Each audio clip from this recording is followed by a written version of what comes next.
विभिन्न धर्म सृष्टि एवं उसकी प्रलय संबंधी विभिन्न धारणाएं व्यक्त करते हैं। कुछ कहते हैं कि यह सृष्टि अनादि है, इसे किसी ने बनाया नहीं, यह कभी नष्ट नहीं होगी। तो कुछ कहते हैं परमात्मा ने 6 दिन में सृष्टि बनाई, वही इसका संचालन कर रहा है तथा वही इसका संहार भी करेगा। कुछ कहते हैं सृष्टि परमात्मा की अभिव्यक्ति है, एक ही ब्रह्म विभिन्न रूपों में अभिव्यक्त हुआ है, फैलना विस्तार को प्राप्त होना ही इसका गुण है। सृष्टि का निर्माण संकल्प से हुआ, एक सीमा तक इसका विस्तार होगा, इसके बाद वह पुनः सिकुड़ेगी एवं निज स्वरूप ब्रह्म में पुनः विलीन हो जाएगी। यही प्रलय की स्थिति होगी। विज्ञान भी मानता है कि पदार्थ और ऊर्जा भिन्न नहीं है, पदार्थ ऊर्जा का दृश्य रूप है एवं ऊर्जा पदार्थ का अदृश्य रूप। दोनों एक दूसरे में परिवर्तनशील है। पदार्थ कभी नष्ट नहीं होता, उसका ऊर्जा में रूपांतरण हो सकता है एवं ऊर्जा पुनः पदार्थ का रूप ले सकती है। भारतीय अध्यात्म की धारणा भी पूर्ण रूपेण वैज्ञानिक है। वह नहीं कहता कि परमात्मा ने कुंभकार के जैसे सृष्टि से अलग कहीं आकाश में बैठकर 6 दिन में सृष्टि बनाई तथा यह उसके आदेश अनुसार चल रही है। वह चाहे तब इसका संहार कर सकता है। ऐसी धारणा ही अवैज्ञानिक है, बचकानी है, मूढ़तापूर्ण है। ऐसी धारणा क्षुद्र बुद्धि का अनुमान मात्र है कि सृष्टि है तो उसे कोई बनाने वाला भी होना चाहिए। बिना बनाए एक घड़ा भी नहीं बन सकता, तो बिना बनाए सृष्टि कैसे बन सकती है? किंतु यह अज्ञानी की कल्पना मात्र है। अद्वैतवादी कहते हैं कि परमात्मा कोई व्यक्ति नहीं है जो एक स्थान पर बैठा है, वही से सृष्टि का निर्माण एवं संचालन कर रहा है तथा वही संहार भी कर रहा है। वह कहता है कि परमात्मा एक विराट चेतन ऊर्जा है, वह असीम है, उसे परिभाषा में भी नहीं बांधा जा सकता। वही ऊर्जा विभिन्न रूपों में अभिव्यक्ति हुई है, समस्त रूप उसी के हैं, वही अस्तित्व है। वह मूर्ति में भी है, समस्त प्राणी एवं वनस्पति में भी है, तो पत्थर में भी वही ऊर्जा है। ऊर्जा ही घनीभूत होकर पत्थर दिखाई देती है, इसलिए परमात्मा और उसकी कृति भिन्न नहीं है, दो नहीं है। सृष्टा और सृष्टि दो नहीं, एक ही है। अद्वैत की ऐसी अनूठी धारणा अन्य किसी धर्म में नहीं है। यही धारणा पूर्ण वैज्ञानिक है।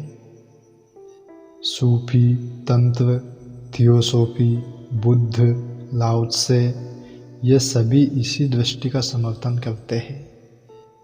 राजा जनक सद्गुरु के कारण केवल बोध मात्र से इस अद्वैत स्वरूप को उपलब्ध हो गए। वे कहते हैं कि जब संपूर्ण सृष्टि आत्मा का ही विस्तार है तो आत्मा ही मूल तत्व है, वही अस्तित्व है। फिर उससे भिन्न ना कोई सृष्टि है ना उसका संहार है, क्योंकि अस्तित्व कभी नष्ट नहीं होता, ऊर्जा नष्ट नहीं होती। जिसने आत्मा को पा लिया उसके लिए साध्य, साधन, साधक एवं सिद्धि सब व्यर्थ है। ये सब अज्ञानी के लिए है। जनक अपनी आत्मस्थिति का वर्णन करते हुए कहते हैं कि मैंने आत्मा को ना जाना है ना पाया है, क्योंकि मैं उससे भिन्न नहीं हूँ, मैं स्वयं आत्मा ही हूँ। अज्ञान के कारण मैं अपने को शरीर, मन, इंद्रिया समझता था एवं आत्मा को अपने से भिन्न समझता था। यदि आत्मा मुझसे भिन्न होती तथा मैं आत्मा को पा लेता या उसका मुझे बोध होता तो उसको सिद्ध करने के लिए मुझे प्रमाण देने पड़ते। यहाँ ज्ञान या बोध क्या है, कैसा होता है, क्या अनुभूति होती है, इसकी व्याख्या करनी पड़ती। किंतु मैं बोध युक्त नहीं हूँ, क्योंकि बोध मुझसे भिन्न नहीं है। मैं बोध भी नहीं हूँ, क्योंकि मैं तो आत्मा हूँ जो स्वयं बोध स्वरूप है। इसलिए प्रमाण की भी आवश्यकता नहीं है। प्रत्यक्ष को क्या प्रमाण चाहिए?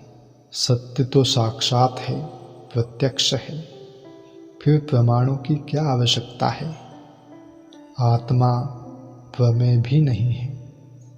मुझ में किंचन अकिंचन का भाव भी नहीं है, क्योंकि आत्मा होने से मैं सब कुछ हूँ तथा विमल स्वरूप हूँ।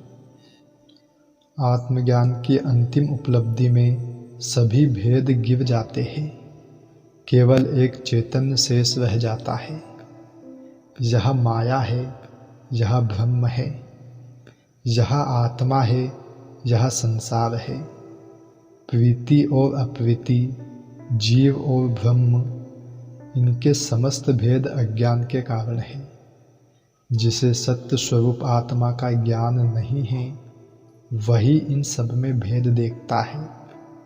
आत्मज्ञान पर सब अभेद ज्ञात होता है कि वह सब ब्रह्म ही है, एक ही है, उसी का सारा विस्तार है। भिन्नता मात्र भ्रांति है।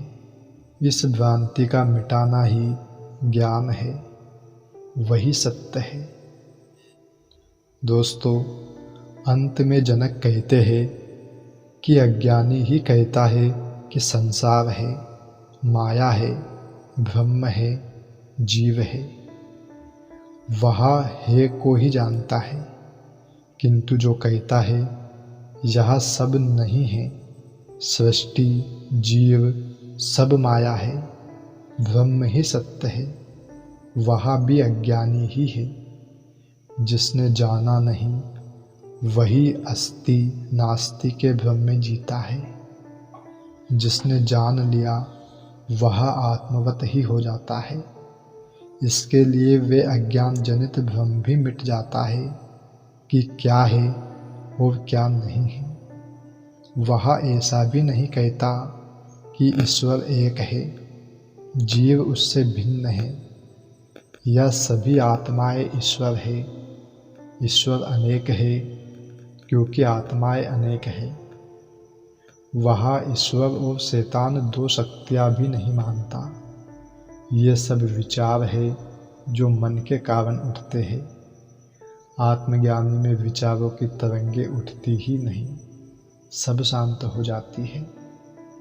कहने वाला बचता ही नहीं, कौन व्याख्या करे? ऐसा ज्ञानी ही उसी एक परम तत्व में विश्राम कर स्थित रहता है। यही ज्ञान की अंतिम अवस्था है, यही अंतिम सिद्धि है।